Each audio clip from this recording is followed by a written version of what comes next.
Ini pertanyaan. Mudah-mudahan orangnya bertanya bukan untuk menjebak atau untuk mencari-cari kesalahan. Apalagi zaman sekarang ini kita sering diadu domba ya. Pertanyaan, ayah ibu Rasulullah di surga apa di neraka? Ini pertanyaan sering ya ditanyakan ya. Kalau orang mencari-cari kesalahan bisa menimbulkan adu domba. Namun saya ingin jawab ya, karena ini bertanya tentang ilmu. Saya katakan para hadirin hadirat yang dirahmati oleh Allah Subhanahu wa taala bahwasanya kita sangat mencintai Nabi sallallahu alaihi wasallam. Dan kita sedih apa yang disedihkan oleh Nabi sallallahu alaihi wasallam dan kita gembira apa yang digembirakan oleh Rasulullah sallallahu alaihi wasallam. Rasulullah SAW sedih tatkala dia minta izin agar memohon ampun bagi ibunya. Allah tidak mengizinkan. Dan kalau Rasulullah SAW minta izin untuk menziarahi ibunya, maka diizinkan oleh Allah Subhanahu wa taala. Kemudian juga tatkala ada seorang bertanya kepada Nabi SAW, di mana ayahku? Kata Rasulullah SAW, ayahmu di neraka. Kemudian ini dalam Sahih Muslim. Tatkala orang itu sedih, kata Rasulullah SAW, inna abi wa abaka finnar. Sungguh ayahku dan ayahmu di neraka. Taib. Masalah ayah ibu Nabi di neraka atau tidak masalah yang gaib. Maka tidak boleh kita mengucapkan tentang masalah ini kecuali dengan dalil, bukan pakai perasaan. Dan Rasulullah SAW telah jelaskan dalam Sahih Muslim bahwasanya ayahnya di neraka jahanam dan ibunya tidak diizinkan agar dia mohon ampun buat ibunya. Apakah kita berani melanggar perkataan Nabi SAW? Saya katakan memang ada sebagian ulama yang berusaha mentakwil hadis ini, mengatakan maksudnya ayahku dan ayahmu di neraka, maksudnya pamanku di neraka, yaitu Abu Talib misalnya.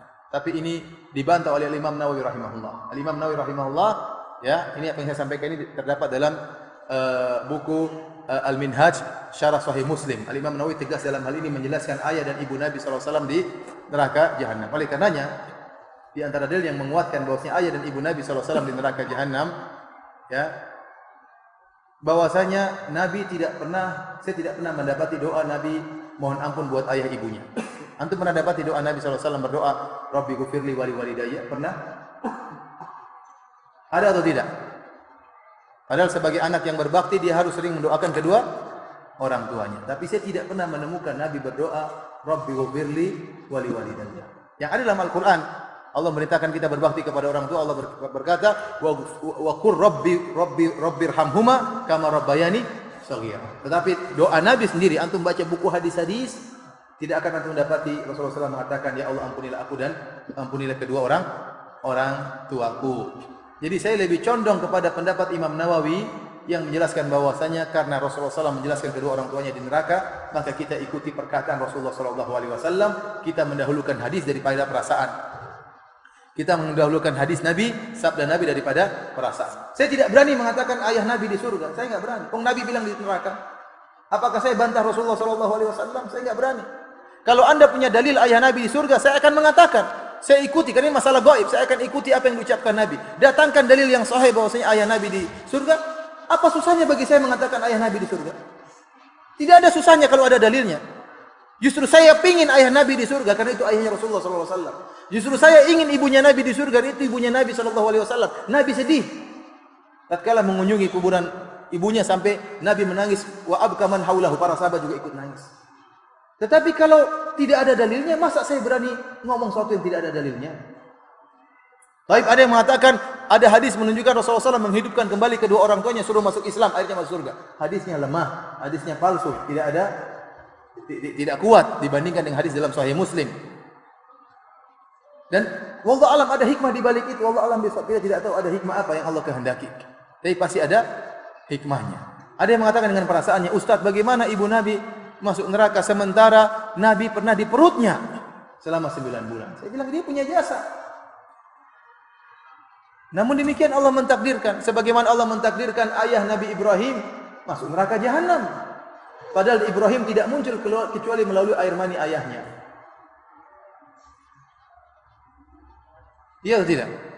Kemudian saya sampaikan juga bahwasanya jasa Abu Talib lebih besar daripada jasa Ibu Nabi sekedar mengandung. Abu Thalib rela mati membela Rasulullah SAW sehingga tersebarlah dakwah tatkala itu. Namun tetap juga dia dalam neraka jahanam. Ada yang mengatakan, Ustaz, bagaimana Anda memvonis Abu Bakar, ayah Nabi dan ibu Nabi di neraka? Bukan saya yang vonis. Saya enggak berani vonis. Saya pingin ayahnya Nabi masuk surga, saya pingin. Saya pingin ibunya Nabi masuk surga. Tapi Rasulullah yang mengatakan demikian. Rasulullah SAW yang mengatakan demikian. Ada yang mengatakan dengan perkataan-perkataan demikian, namun saya katakan kita mendahulukan perkataan Rasulullah sallallahu alaihi wasallam. Kita mendahulukan perkataan Nabi sallallahu alaihi wasallam. Syubhat yang paling kuat dalam masalah ini kata mereka bahwasanya ayah Nabi dan ibu Nabi dulu di masa fatrah belum datang dakwah kepadanya. Dan Allah berfirman, "Wa ma kunna mu'adzibina hatta nab'atha rasula." Dan kami tidak akan mengadab satu kaum sampai kami mengutus rasul. Nah, ayah dan ibu Nabi belum ada rasul tatkala itu, bagaimana divonis neraka? Saya kata ini sudah dibantah oleh Al-Imam Nawawi. Ya bahwasanya ada orang-orang sebelum Nabi datang sudah divonis dalam neraka jahanam. Contohnya Amr bin Luhai Al-Khuzai. Amr bin Luhai Al-Khuzai dalam Sahih Bukhari, Rasulullah SAW mengatakan, "Ra'aitu Amr bin Luhai Al-Khuzai yajurru qasbahu finnar." Aku melihat Amr bin Luhai Al-Khuzai menggeret ususnya di neraka jahanam. Kenapa? Li'annahu awwalu man sayyaba as-sawa'ib. Karena dia orang yang pertama kali mengkeramatkan onta dan kambing-kambing tidak boleh dinaiki dan tidak boleh disembelih dan macam-macamnya. Dia yang pertama kali membuat kesyirikan membawa kesyirikan ke Jazirah Arab. Waktu itu Nabi belum ada. Tetapi ingat, ada dakwah tauhid, oleh karenanya ada orang-orang yang disebut oleh para ulama dengan al-ahnaf. Ya, orang-orang berada di atas agama tauhid, seperti contohnya Waraqah bin Naufal. Dia sudah dia tauhid, dia Nasrani tapi dia tidak berbuat kesyirikan. Dan ada beberapa orang disebutkan dalam sirah Nabi sallallahu alaihi wasallam. Jadi sisa ajaran Ibrahim masih ada. Dan Al-Imam Nawawi rahimahullah menjelaskan bahwa ini menunjukkan bahwasanya dakwah tauhid sudah sampai kepada kedua orang tua Nabi, namun mereka berdua tetap di atas kesyirikan. Buktinya Rasulullah SAW memvonis mereka berdua di neraka jahanam. Wallahu a'lam bishawab. Ini ilmu yang saya sampaikan, yang saya pahami. Nah, kalau ada orang mengatakan ada pendapat yang lain, silakan ada pendapat yang lain, ya. Dan saya berharap pendapat tersebut lebih bagus dari pendapat saya yang menyatakan Nabi, ayahnya dan ibunya di surga. Saya ingin ayah dan ibu Nabi di surga. Namun saya tidak bisa berbicara dengan hawa nafsu, saya harus ikut dalil. Kalau ada dalilnya saya akan ikuti. Kalau enggak, saya tetap kembali kepada sabda Nabi sallallahu alaihi wasallam. Wallahu ta'ala alam bishawab. Demikian saja, waktunya sudah selesai. Kurang lebihnya saya mohon maaf. Wabillahi taufiq wal hidayah. Assalamualaikum warahmatullahi wabarakatuh.